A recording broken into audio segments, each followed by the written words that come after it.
The team and I at EcoSend are delighted to introduce some brand new email templates into the broadcasts area of EcoSend. These templates have been designed by our in-house team and optimized for deliverability, readability, and accessibility.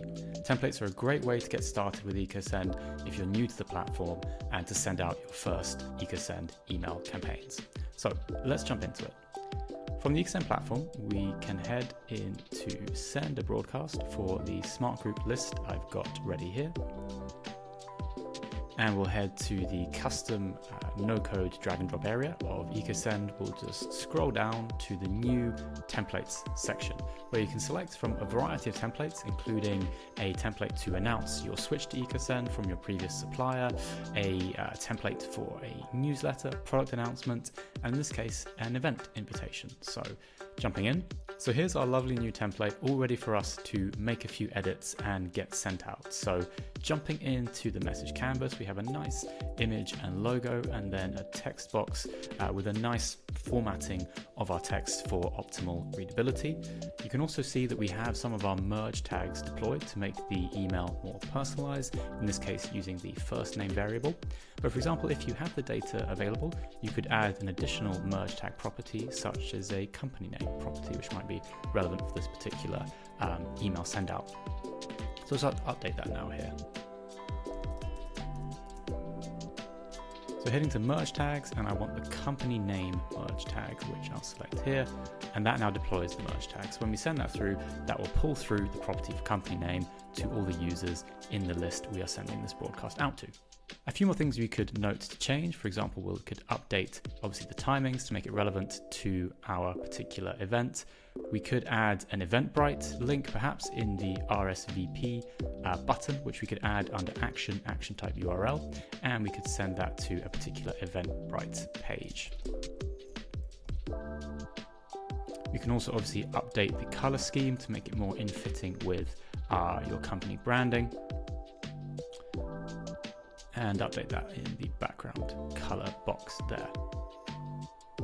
Another feature we recently released is subscription preferences. So this is a really handy feature to offer your recipients the option to select different subscription preferences within EcoSend.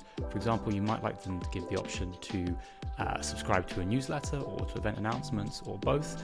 And it's helpful for reducing your overall unsubscribe rate, as it gives users the opportunity to tailor the messaging to their exact requirements. So that's already been installed in this particular email. You can see under the update your subscription preferences text, there is a hyperlink, which is listed as a special link, sub-preferences, which will send users through to their subscription preferences area. We have a support doc on setting up lists and subscription preferences, which will link to this video as well if you'd like to set that up. And of course, we also have the unsubscribe link under the special link, unsubscribe URL, which is mandatory, of course, for all EcoSend communications to send out. So we'll update the sender profile as well with our logo and EcoSend email domain. One thing to note, which could be quite handy, is we do have a Zapier integration as well. So you could send users through to your Eventbrite page to purchase tickets. You could then wire up Eventbrite to send into EcoSend contacts via Zapier to make sure you record any event purchases onto your profiles in EcoSend, so you'll know exactly who's purchased tickets within your database. So we'll just add in a quick subject line here, and click save and continue. We've already selected who we want to receive this broadcast, that is our particular group's list, and we can then go to schedule the broadcast to send on Friday at 11:10. A nice little trick is to always send broadcasts off of the hour to make sure you're not sending at the other times when they'd probably be receiving newsletters from other subscriptions they may have.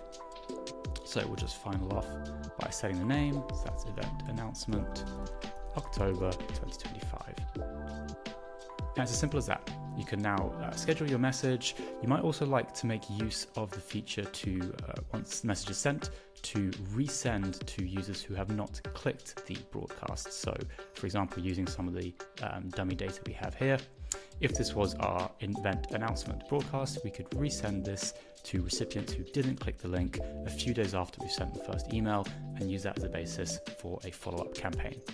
I hope you enjoyed this little demonstration into how to use EcoSend templates. If you have ideas or suggestions for templates you'd like to see in the platform, please reach out to us at hello@ecosend.io and we'll be glad to add them in to your templates area very soon. Thanks very much for watching.